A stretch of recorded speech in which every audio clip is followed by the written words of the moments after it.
La France ne sera donc pas la gagnante de la 67e édition de l'Eurovision. Placée en 16e position dans le concours, la Zara a beaucoup fait parler d'elle, non pour son show mais pour son comportement. Elle s'est expliquée. Les jeux sont faits. La 67e édition de l'Eurovision a sacré Loreen, Suède, grande gagnante avec sa chanson Tattoo. Il s'agit de la seconde victoire pour l'artiste qui avait déjà gagné le concours en 2012. Derrière elle, la Finlande, avec le chanteur Käärijä, arrivé en deuxième position, tandis qu'Israël était troisième. Plus loin derrière, la Zara est arrivée à la 16e place du classement sur un total de 27 pays en compétition. Mais si sa performance avait de quoi faire parler d'elle, ce n'est pas la chose qui a retenu l'attention du public hier.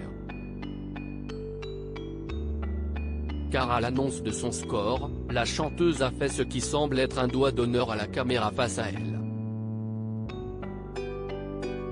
Un comportement dénoncé par de nombreuses personnes et qui a beaucoup fait parler sur les réseaux sociaux. Ce n'est absolument pas ça, a-t-elle assuré, après la finale, aux journalistes français en salle de presse.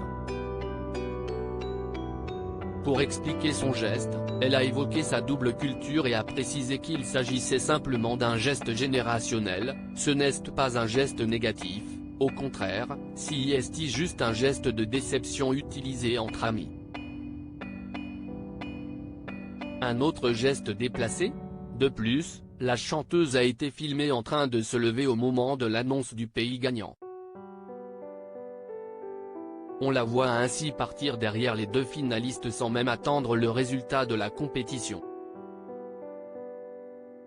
Un geste également décrié et qui représente un manque de respect total pour certains qui voient en ce comportement une manière de narguer les finalistes. On reste assis pendant de longues heures et ma vessie est très petite. Et je devais me lever pour aller me soulager, a-t-elle déclaré. Malgré tout, la Zara a confié être très fière de son show et d'avoir pu amener une scénographie assez grandiose représentant à son sens la France. Elle indique que sa participation était une belle expérience lui ayant permis d'ouvrir une porte dans sa carrière. Elle a également tissé des liens au sein des participants, on va se revoir. Il y en a même qui ont déjà booké leur billet d'avion pour Paris. On va travailler ensemble et on va avoir de nouvelles collaborations incroyables.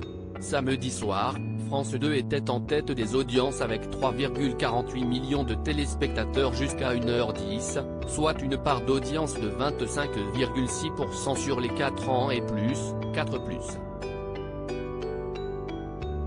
La chaîne est leader sur la cible commerciale avec 31,2% de part de marché auprès des femmes responsables des achats de moins de 50 ans.